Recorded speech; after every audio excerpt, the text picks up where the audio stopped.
1,500 subscribers. I am so thrilled that many people decided to check out my channel. Thank you so much. I wanted to do something to celebrate this milestone, and my first thought was to do a standard Q&A, but honestly, Q&A doesn't sound that interesting to me. At least not in the form of doing a video of nothing but answering questions. I mean, honestly, if you really want me to answer a question, you can just leave a comment and I'll likely respond to it. I did, however, think it might be fun to start a little project up, where I take a single question on and give it my undivided attention. Like, instead of getting a few seconds of a video dedicated to your question, you get the whole damn video. And you can ask me about anything. You can ask about Sonic the Hedgehog, Better Call Saul, web series, my personal life, the wacky band of misfits who appear in my videos, my social security number, my weird obsession with Howard Hamlin, why Matt always bullies me so much in the comments of my own videos, the meaning of life, if pineapple really belongs on pizza, how to file your taxes, how to not file your taxes, why do I always seem so fucking sad every single time I make a video, why is mental health in America at an all-time low, did I vote for Kanye West in the 2020 election, why was there a 6-month gap in between last call episodes, why is your human Sona Mackle so goddamn good looking, why do all of your friends make better YouTube videos than you, could you please delete your YouTube channel, why is my poop green, will you talk about Sonic for Hire Season 9? You do realize that Sonic made Tails Player 1 so he could kill him, right? Why didn't you understand that very basic thing that literally everyone else but you understood? Why are your Howard Hamlin AMVs so underappreciated? Would you please make a video going into great depth on the nanny lore? No. Why would I do that? You're fucking stupid. Anyways, just to get you folks familiar with this format, I asked around for some example questions. Here's our first letter. Dear Spiny, why do you type with boxing gloves on? Abdi LaRue, San Diego, California. Okay, so let's be upfront about this. I am basing the series off a Strong Bad email, but I don't want it to be a complete copy and paste of Strong Bad email. I should be allowed to do a mail show, right?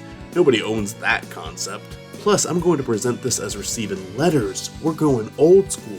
Also, I just wear regular gloves, so outside of calling me out, this letter serves no purpose. I've got one more, hopefully it's a little better. Dear Mr. Spineworth Norman, out of all of the genres that Sonic had a one-off failing at tackling, like an RPG or a Mario Party game, which do you think could make the best game if they tried again?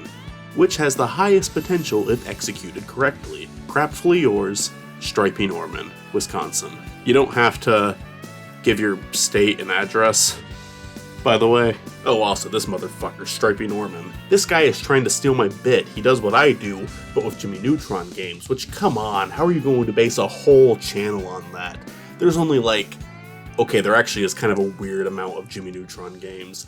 Licensed games were thriving during Jimmy's time. Well, anyways, even though I don't respect what Stripey is doing, I do respect the question giving me something I can actually talk about. I think a Sonic RPG is the way to go. Sonic has honestly gotten aspects of the RPG right a few times. Adventure 1 has interesting environments to explore with NPCs to interact with, many of which will have updated dialogue if you keep speaking to them throughout the game. Frontiers and Unleashed have a level and up system that once they updated in Frontiers was very efficient. Before the update, well, maybe it's best if we just leave those days behind us. God damn it, Frontiers. I appreciate you for fixing it, but god fucking damn it, Frontiers. I even think that Forces has an okay idea with the cast interacting with your own character. If South Park's Stick of Truth is anything to go off of, it can be fun to explore a familiar world with your own character, and grow a bond with characters you've grown to love over time just on your own time. I think it would be really cool for a Sonic RPG to take place in the IDW canon, since 1, IDW is technically canon to the games, but 2, with those comics coming up with some great stories and characters, I think they could lend themselves well to an RPG. If you gave the IDW team creative freedom over the script, I think it would have a very solid story at the very least. Gameplay-wise, I imagine you could only go up from Chronicles because, yeah, that game is a fucking mess gameplay-wise. Turn-based for an RPG would be perfectly fine, but if you go that route, you don't really need to make speed part of the gameplay. You're going for a different genre, and it's okay to just focus on the characters rather than the mechanics of a regular game. Although if you don't want to take the turn-based approach, then Frontiers would be a good example to lead by gameplay-wise. If you don't take the OC route and instead want Sonic to be the main playable character, I would suggest two different routes. One would be to follow the footsteps of the storybook games, and either make it a timeline where Sonic hasn't met Tails or the others yet, or make it him travel into a different reality where he meets different versions of these characters. Kinda like what Prime or Black Knight did. I think this would be an effective way to allow him as well as the player to get to know these characters. If the story just assumes you already know the characters and chooses to explore them less as a result, I'm not sure if this game's story and characters will be nearly as strong. The other way you could take this is to have at least half of Sonic's party members to be new characters. Hell, if you wanted to take the Paper Mario route, every party member could be a new character, and the pre-existing characters just serve smaller roles. I'd honestly be all for that, because you could really have a lot of fun creating a unique cast by doing that. But if you wanted to take the Super Mario RPG route, where it's more half and half, I think that would work too. I think the bottom line for me is I would want some new character dynamics to be brought in if an RPG was to be tried out again. Hell, even Chronicles understood that to an extent.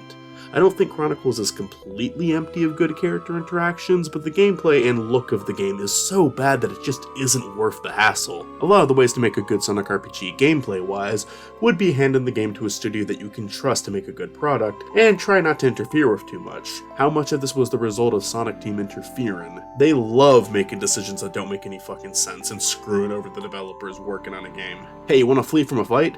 Well, here's a stupid fucking run and jump minigame. We have to include that because it's supposed to be about speed.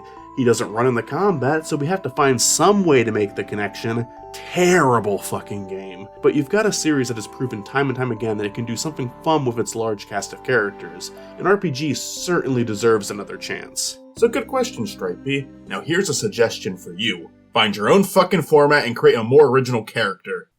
You are the last person who needs to be preaching originality to others. No, you can't say that to me. I already made a video explaining why it's okay that I stole Spiny Norman for my own use. You better watch it, Spiny, or else H-Bomber Guy is gonna get you. No! He's going to get you, Spiny! God damn it. I dreamt the process of making a video in real time again. I hate redoing work! Be sure to leave a question if you have one.